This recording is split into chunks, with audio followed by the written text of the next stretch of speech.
Hello everybody, and welcome to Ancient Architects. Please subscribe now to get the latest ancient history news and independent research from around the world. Foxes are one of the most commonly found animal reliefs at the ancient pre-Pottery Neolithic site of Göbekli Tepe. It's the most dominant animal depiction in Enclosure B, found on the large central T-shaped pillars and also on either side of the porthole stone. There is also a fox on the eastern central pillar of Enclosure D, a pillar that's clearly anthropomorphic, having arms in relief bent at the elbow and hands meeting at the navel. Right next to the bend in the arm we can see a fox, and a fox pelt also hangs down as a loincloth. The fox can be seen on pillars with other animals as well, such as aurochs, cranes and snakes, as we can see on pillars 1, 2 and 20, and also with another fox. Due to the frequency of fox relief carvings, it is a fair assumption that the fox was an important animal to the people of Göbekli Tepe, a site that began life around 11,600 years ago. But why the fox? And why is this animal so prominent on the anthropomorphic pillar?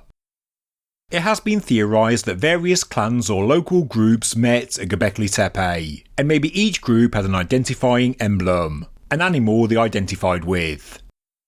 So, one interpretation as to why each enclosure has a dominant animal relief carving is because each enclosure belonged to a specific group. For example, maybe Enclosure B was used by the Fox clan, Enclosure C the Boar clan, and so on. It is a nice idea and could certainly explain what we see. Another explanation for the animal motifs relates to their specific seasonal habits, that they could be seasonal markers, and the pillar motifs are actually telling us the story of the seasons, of nature, an idea I did make a video about a few months ago. The animal motifs could also have spiritual significance. They could have significance due to their uses or dangers to people. Maybe they told a story. Maybe they were worshipped. Maybe their natural traits helped to identify gods, or are symbolic of various natural phenomena. They could be protective talismans, or maybe the motifs on the pillars are nothing but mere decoration. We do see a large variety of animals depicted on the T-shaped pillars of Göbekli Tepe, many of which are not friendly, such as snakes, vultures, scorpions, wild boar, wild cats and so on. But whether I'm right or wrong in this video, could the fact we see the fox under the arm of the central anthropomorphic pillar, as well as their overall high abundance at the site, indicate that the fox was more personally associated with the people of pre-Pottery Neolithic Anatolia. The reason I'm considering this is because I recently read an article from 2019 called Foxes Were Domesticated by Humans in the Bronze Age. Scientists discovered that in the northeast of the Iberian Peninsula, both foxes and dogs were domesticated between the 3rd and 2nd millennium BC. Ancient burials in Spain showed that some people were buried with dogs and foxes. For example, the remains of a young woman were found buried with a goat, 2 foxes and a bovine horn. Isotopes found in the collagen preserved in the bones of dogs and foxes were analysed, and the results showed that the dogs did have a very specific diet, linked to their function as a working animal. So, there is no surprise there, but what was surprising is that one of the fox specimens also showed signs of being domesticated. The fox is known as the Can Requesta fox, an old animal at its time of death, and it also had a broken leg, the fracture still being in the healing process. Amazingly, the fracture shows signs it was being treated by human intervention. It was found to have been fed in a similar style to canine puppies also found at the site. The scientists believe that this fox was being fed by humans, and it was an animal that lived for a very long time with people. Interestingly, in another paper from 2020, scientists studied the diets of foxes from a human settlement in Europe dating to around 15,000 years ago. They found differences between the diets of wild foxes and the foxes surrounding the human settlement. But in that study, the fox diet was still quite distinct from that of a human, indicating a commensal relationship where foxes would obtain scraps of food from humans one way or another. It could indicate some level of domestication, or it may indicate they just frequented the settlement. But at a Levantine site that was dated to 13,000 years ago, there is a truly amazing find: the careful burial of a human with a fox. Both sets of bones were treated with red ochre, and no other animal bones at the site had such a treatment. It indicates the fox had a greater significance than any other animal, both because of its ritual treatment in death and the fact it was buried with a human. Furthermore, the bones were shown to have been moved and reburied, and the human and the fox remains were kept together the whole time. This pre-Natufian burial from Jordan is important because it predates the appearance of domesticated dogs in the region. Because of the adaptable nature of the fox, and the fact they are no strangers to human settlements even today, it's not an enormous stretch to imagine the fox was domesticated in the pre-Pottery Neolithic. It looks like it could have already happened in the Levant. At the later Neolithic Anatolian site of Çatalhöyük, a human burial chamber revealed the presence of stone martens, red foxes and common weasels, and their position in the burial chamber on the eastern wall implies some ritualistic link to the dead. Foxes are often attracted to bins and rubbish dumps in search of scraps left by humans, but they also catch pests like rats and mice.